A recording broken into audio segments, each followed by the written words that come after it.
Hey ladies and gentlemen, welcome back to another HD broadcast, but this time I'm going to be doing a tutorial video. Don't think I've done one of these in the last couple of weeks, and I realize a lot of players out there are still struggling trying to climb the ladder, trying to find certain strategies or tactics that work, and I guess these tutorial videos can be helpful if you're that kind of player. So this is going to be a Zerg versus Protoss tutorial, and I don't think I've done one of these in a while either. This is going to showcase how to play MutaLing versus Protoss, and in my opinion, as a Zerg player, I play in the Diamond League, and I've just started to climb that ladder just in the last couple of days. But in my opinion, there's two types of ways Zerg can play against Protoss. One, you've got Roach Hydra into Corruptor to deal with Colossus. That's the strategy that I've been using predominantly, but I found that oftentimes that Colossus ball can really be difficult to deal with. Even though you've got Roach Hydra Corruptor, it's just too strong and it requires too much micro and APM to handle. As well as, the ability to flank. So what I've designed, or what I've tried to adapt lately, and excuse me, that was my Ventrilo, for all you guys who watch these videos and are like, oh my god, Ventrilo just blew up in my face. Anyways, the other build that you can go against Protoss is MutaLing. And MutaLing, I think, is better than Roach Hydra because it gives you something that most Zerg play, as in Roach Hydra, doesn't give you. It gives you map control. When you play Roach Hydra, it takes a while. You have to bulk up, you have to sit back on your main and your natural, and oftentimes that gives a Protoss player full control of the map. Especially if they open 4-gate, they get full control of the map. But in general, if you're going Roach Hydra, you're kind of confined. You really don't have the ability to harass the Protoss player. So MutaLing kind of deals with that by allowing you to have mobility in the sky. You can use Mutalisk to keep the Protoss on his toes. On top of that, you're able to scout with your Mutas. You see exactly what is coming, and you never have to deal with that Colossus, which I think is really hard to deal with. Because, of course, any Protoss player that goes for Colossus, if you've got Mutas, is just, gonna lose the game. Colossus obviously can't shoot the air. So what you do is you spend all your gas on mutas, and then you use your excess minerals on Zerglings, a ton of speedlings. The more the better. So this is basically going to showcase how you can play that strategy against Protoss, and this is going to be on Kulas Ravine.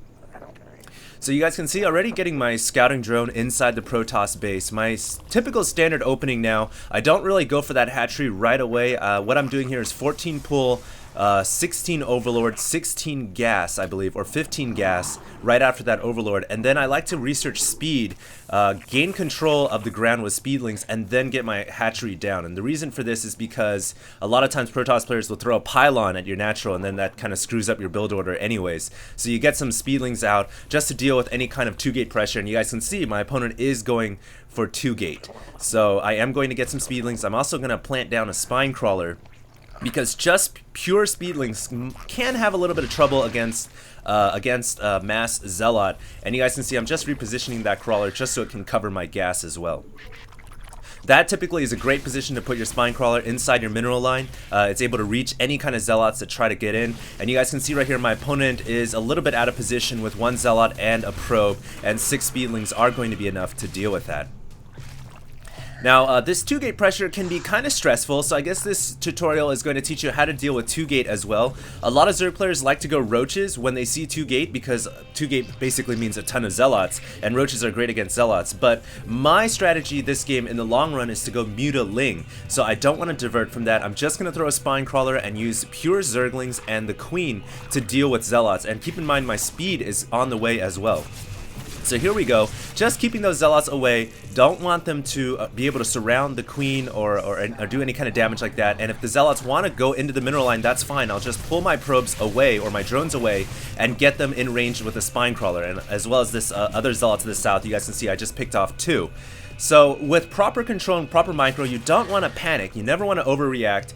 You can handle any kind of 2-gate pressure with just pure Zergling and spine crawler. So here we go, just going to push away, and now's the time when I like to secure my natural. And if I had tried to secure that hatchery, say on 16 supply, I probably would have been screwed. The Zealots probably would have taken down the hatchery, and that would have been a huge loss, just investing that 300 minerals into the hatchery. So my queen here is kind of doing her own boogie thing, but she needs to get back to the base and spawn larva. And right now is when you want to scout the Protoss player. And you guys can see I kept my drone alive inside the enemy base so that I could pull it in and scout right now. So I'm pulling the drone around to see how many more gateways are going up, what I can expect. You guys can see the chrono boost going down on the warp gate right there. And I believe that third building was a gateway. I clicked it when I was in the game, but I didn't actually look at it right now. But what I saw coming was a third gateway and warp gate technology. So I know that there's going to be some kind of move, or I know that the Protoss player is going to have the ability to move on me with significant forces in about, I'd say, 2 or 3 minutes. So this all comes with timing and practice. You guys can also see I'm getting my layer, and right after I get my layer, I get my second gas down. This is because you need to have a lot of gas if you're going to go 2-hatch Muta. And this is the core essence of this build. This is getting speedlings first into 2-hatch Muta, and then pumping tons of Mutas, tons of Lings, and controlling the map. Also moving my spine crawler towards my natural because I don't need it at my main anymore. And as soon as that gas finishes, getting 3 drones onto it. Now, you guys remember that my opponent did have 3 gateways and warp gate on the way. It's very well possible that he has a 4th gateway as well, and so I need to make sure I have spine crawlers. But you guys can see my opponent has a Stargate, so he's gonna try to surprise me with either Void Rays or Phoenixes. But my Overlord does spot that. So I'm well aware of what can come. It's not going to be too much ground, so I'm not going to invest too heavily in spine crawlers. But just to be safe, I will usually throw, 3 or 4 crawlers at the natural, just in case, because you never know when Protoss can run into you and really do a lot of damage. So I am going to throw a couple more spine crawlers down, and also very important to connect the creep between your main and your natural.